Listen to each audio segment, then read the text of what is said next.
Episode 14 की starting में हम इन दोनों को साथ बैठे हुए देखते हैं। क्योंग म्योल को सॉरी बोलती है तो म्योल उसे पूछता है कि तुम मुझे सॉरी क्यों बोल रही हो, इसलिए कि तुमने ये डिसीजन लिया था या फिर तुम मेरी लुक को देखकर मुझ पर फिदा हो गई थी। तो क्योंग कहती है कि मैं हर चीज के लिए सॉरी बोल रही हूँ। मैंने सोचा था कि मैं इस झमेले से बाहर निकल आऊंगी, लेकिन ऐसा नहीं हुआ। अब तुम ही बताओ हम क्या करें। जिस पर म्योल कहता है कि अब हम अवेयर हो गए हैं कि हम इस सब से नहीं बच सकते, इसलिए अब हमें लक को एक्सेप्ट कर लेना चाहिए। जिसके बाद ये दोनों हॉस्पिटल पहुंचते हैं जहां क्योंग की आंटी क्योंग के लिए परेशान हो रही थी। अब यहाँ उसकी आंटी को भी सब कुछ याद आ जाता है और वो म्योल को पूछती है कि तुम इतने दिनों से कहाँ थे। तो म्योल कहता है कि मैं अपनी और क्योंग की शादी की तैयारी कर रहा था। और ये सुनते ही आंटी और क्योंग तो काफी चौंक जाती है। इधर ली काफी ज्यादा अपसेट होता है तो वो सियोन को कहता है कि चलो आज कैफे जल्दी बंद कर देते हैं। सियोन उसे पूछता है कि आज तुम इतने अपसेट क्यों हो। तो ली उसे बताता है कि उस लड़की ने यानी कि जिना ने किसी दूसरे लड़के को किस की थी और उसने मुझे डंप कर दिया है। सियोन को ली के लिए काफी बैड फील होता है कि तभी चा यहाँ जाता है और वो ली को घर वापस आने का कहकर चला जाता है। अब चा को देखकर सियोन को याद आता है कि जीना ने उसे बताया था वो दूसरा पर्सन चा ही है जो कि ली के साथ रहता है। ये पता लगते ही सियोन सीधा जीना के पास जाता है जो कि क्योंग से मिलने हॉस्पिटल जा रही होती है। सियोन उसे पूछता है कि क्या तुमने सच में ली को डंप कर दिया है और तुमने दूसरे किस पर्सन को किस की थी। जिस पर जीना कहती है कि अरे तुम्हें इस बारे में भी पता चल गया, ये इंसिडेंट तो कल ही हुआ था। अब इतना सुनते ही सियोन उसे काफी सारे क्वेश्चंस करने लगता है कि तुमने किसे किस की थी और तुमने आज से 9 साल पहले भी किसी को किस की थी और क्या तुम हर टाइम लोगों को किस ही करती रहती हो। तुम्हारे अंदर आखिर ऐसा क्या है जो लोग तुम्हारी ओर अट्रैक्ट होते हैं। ये दोनों ऐसे ही बहस करते करते क्योंग के रूम तक पहुंच जाते हैं। यहाँ इन्हें पता चलता है कि क्योंग म्योल के साथ शादी करने वाली है। अब ये पता लगते ही ये दोनों क्योंग और म्योल को बात करने के लिए बाहर ले जाते हैं। सियोन म्योल को कहता है कि तुम काफी जीनियस पर्सन हो और मैं तो तुम्हारे जैसा बन ही नहीं सकता। ये जो डिसीजन तुमने लिया है, ये डिसीजन लेना इतना आसान नहीं था। देन वो उसे अपनी बैंक की पासबुक देता है जिसमें वो 20 साल से अपनी बहन के लिए सेविंग्स करता आ रहा था। वो उसे कहता है कि मेरी बहन मेरे हाथ से ये नहीं लेगी, इसलिए मैं तुम्हें दे रहा हूँ। सियोन काफी खुश होता है और उससे कहता है कि तुम मेरी बहन का अच्छे से ख्याल रखना। इधर जीना इस बात से एग्री नहीं थी कि क्योंग म्योल के साथ शादी करे। क्योंग उसे कहती है कि मैं वो करना चाहती हूँ जो वो चाहता है। तो जीना कहती है कि तुम उसके साथ लॉयल हो, लेकिन इसका मतलब ये नहीं कि तुम उसके साथ शादी कर लो। इस बात से क्योंग काफी अपसेट हो जाती है और जीना को हक करते हुए कहती है कि मैं कितनी भी कोशिश कर लूं उससे दूर भागने की, उसे भुलाने की, लेकिन वो मेरे दिमाग से नहीं निकलता और ये सब मेरी ही गलती है। देन जीना उसे चीरअप करते हुए कहती है कि तुम्हारी कोई गलती नहीं है और तुम वो करो जो तुम चाहती हो, मुझे कोई परवाह नहीं है, मैं तो तुम्हें सिर्फ खुश देखना चाहती हूँ। इधर म्योल भी काफी सैड होता है और वो रोने लगता है बिकॉज वो क्योंग के साथ आखिरी पल बिता रहा था। अगले दिन क्योंग डॉक्टर ह्यूंग को अपनी शादी के बारे में बताती है तो ये सुनकर डॉक्टर काफी खुश होता है और उसे बधाई देता है। देन वो उसे कहती है कि आपने मुझे कहा था कि मेरी सर्जरी काफी रिस्की है, इसलिए मैं चाहूंगी मैं अपनी सर्जरी अपनी शादी के बाद कराऊं। डॉक्टर भी उसकी इस बात से एग्री करता है और कहता है कि जितना जल्दी हो सके तुम शादी कर लो और शादी हो जाने के बाद तुरंत हॉस्पिटल पहुंच जाना। जिसके बाद क्योंग वापस अपने रूम में आती है तो वहाँ म्योल भी उसके पास वाले स्ट्रेचर पर ही लेटा हुआ था। म्योल उसे चीरअप करने की कोशिश करता है और साथ ही साथ वो उसे उसके भाई की पासबुक भी देता है, लेकिन क्योंग काफी अपसेट थी और वो कोई भी रिस्पॉन्स नहीं दे रही थी। देन वो म्योल को हक कर लेती है और रोने लगती है। इधर जीना ली से मिलती है और उसे क्योंग की हालत के बारे में बताती है। साथ ही साथ वो ये भी कहती है कि अगर मैं उसकी जगह होती तो क्या मुझे अपने इस लास्ट टाइम में किसी से प्यार करना चाहिए था। तो ली कहता है कि जब मैंने तुम्हें पहली बार देखा था तो तुम मुझे काफी क्यूट सी लगी थी और मैं तुम्हें देखते ही समझ गया था कि तुम्हारे मन में क्या है। तुम्हारी आंखें हमेशा होनेस्ट रहती है, लेकिन मैं तुम्हारे सामने होनेस्ट नहीं बन पाया। मैं तुम्हें ये नहीं बता पाया कि मेरे ग्रेड्स इतने बेकार हैं और मुझे इतना ज्यादा ह्यूमिलेट किया जाता है बिकॉज मैं तुम्हें लाइक करता था और मैं तुम्हारे सामने सिर्फ कूल बनकर रहना चाहता था। यही नहीं, मेरे एब्रोड चले जाने पर भी मेरे साथ ऐसा ही हुआ। मैं वहाँ हार गया था, लेकिन मैंने सोशल मीडिया पर ऐसे पोस्ट किए मानो मैं काफी ज्यादा खुश हूँ, लेकिन असल में ऐसा कुछ भी नहीं था। मैं हर रात रोता था क्योंकि मैं वहाँ किसी को नहीं जानता था और न ही मैं वहाँ की लैंग्वेज समझ पा रहा था। मेरी लाइफ बिल्कुल खत्म हो चुकी थी, इसलिए मैंने वापस कोरिया आने का डिसीजन लिया। मैं काफी ज्यादा एम्बैरेस था और मेरे अंदर तुम्हें फेस करने की की हिम्मत नहीं थी, इसलिए मैंने तुम्हें इस बारे में नहीं बताया, बल्कि मुझे तो डर था कि अगर मैंने तुम्हें कॉल की तो मैं तुम्हारी आवाज सुनकर ही रो पड़ूंगा। ये सब पता लगने पर जीना उसे पूछती है कि तुमने ऐसा क्यों किया। तो ली कहता है कि मैंने सोचा था मैं तुम्हारे सामने बैड पर्सन बनकर रह लूंगा बजाय इसके कि तुम मेरे लिए पिटी फील करो। जिसके बाद ये दोनों अपने अपने रास्ते जाने लगते हैं तो जीना रुक कर पीछे मुड़ती है और सोचती है कि शायद ली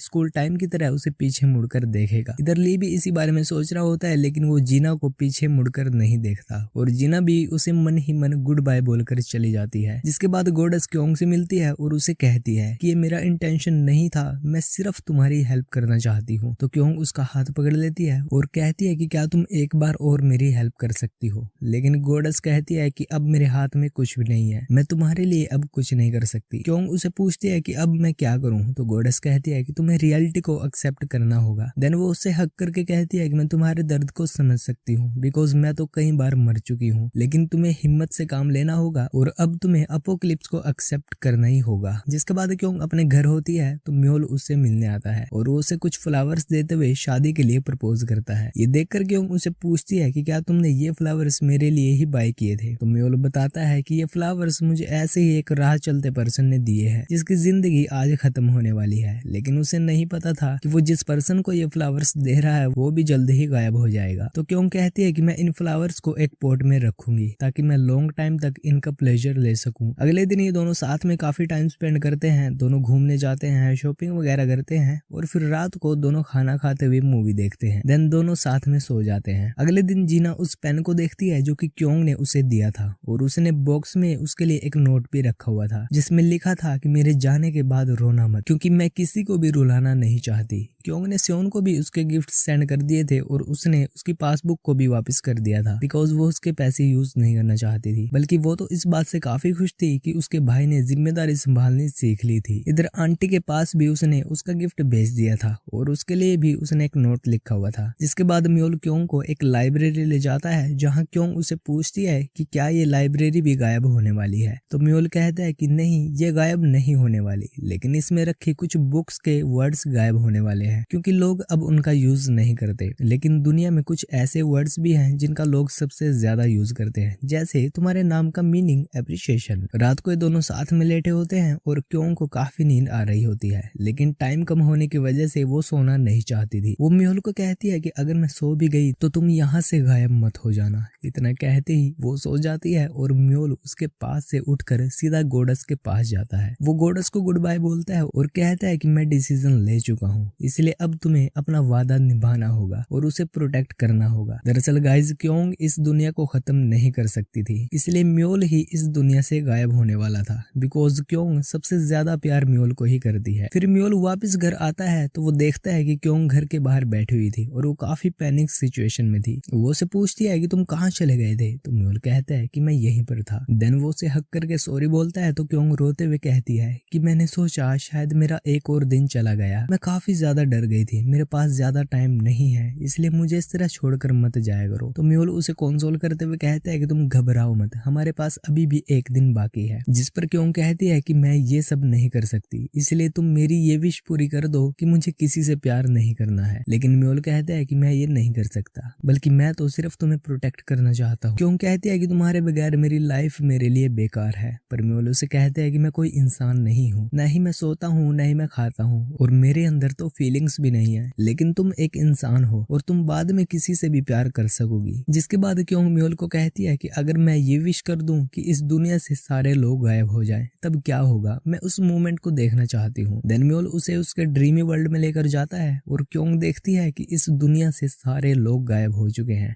सभी रोड्स, बिल्डिंग्स, ऑफिस वगैरह खाली पड़े हुए हैं, इंसानों का तो दूर दूर तक कोई नामो निशान नहीं होता। और जब क्योंग बोलती है तो उसे अपनी आवाज काफी जोर से सुनाई देती है। म्योल उसे कहता है कि अगर तुमने इस दुनिया को खत्म करने की विश कर दी तो मैं यहाँ बिल्कुल अकेला पड़ जाऊंगा, बिकॉज मेरा काम ही लोगों को डिसअपीयर करना है। लेकिन अगर सारे लोग ही गायब हो जाएंगे तो मेरा भी इस दुनिया में कोई एग्जिस्टेंस नहीं रहेगा। खैर आगे क्योंग उसे एक चर्च में लेकर जाती है तो म्योल उसे कहता है कि यहाँ कोई इंसान नहीं है, इसलिए यहाँ गॉड भी नहीं है। पर क्योंग कहती है कि मैं एक इंसान ही हूँ, इसलिए यहाँ गॉड भी है। फिर ये दोनों बैठकर विश करते हैं और बाहर आकर क्योंग म्योल को पूछती है कि तुमने अंदर क्या विश की थी। लेकिन म्योल कह देता है कि वो मेरे और गॉडेस के बीच एक सीक्रेट है। देन वो उसे पूछता है कि तुमने अपने लिए क्या विश की। तो क्योंग कहती है कि मैंने विश की है कि मैं किसी से प्यार ना करूं, हालांकि मुझे पता है मेरी ये विश पूरी नहीं होगी एंड सॉरी, मैंने सबसे ज्यादा प्यार तुम्हें किया। जिसके बाद ये दोनों लास्ट टाइम एक लॉन्ग किस करते हैं और फिर रियलिटी में आकर म्योल क्योंग का रिचार्ज के लिए हाथ मांगता है। क्योंग अपना हाथ देने से डर रही होती है, लेकिन म्योल उसे कंसोल करता है कि तुम डरो मत, मैं तुम्हारे सारे दुख दर्द अपने साथ लेकर जाऊंगा और वैसे भी कॉन्ट्रैक्ट ब्रेक नहीं हो सकता। क्योंग काफी ज्यादा रो रही होती है और वो उसे पूछती है कि क्या तुम यहाँ नहीं रह सकते, लेकिन म्योल कहता है कि मैं सिर्फ तुम्हें खुश देखना चाहता हूँ और चर्च में मैंने तुम्हारे खुश रहने के लिए ही प्रे की थी और मैंने तुम्हें कहा था कि अगर कभी भी बारिश आ जाए और तुम्हारे पास अम्ब्रेला ना हो तो तुम्हें बस वहां से भाग लेना है। अब देखते ही देखते म्योल गायब हो जाता है और क्योंग काफी ज्यादा रोने लगती है। देन बारिश भी होने लगती है एंड गाइज ये एपिसोड यहीं पर खत्म हो जाता है।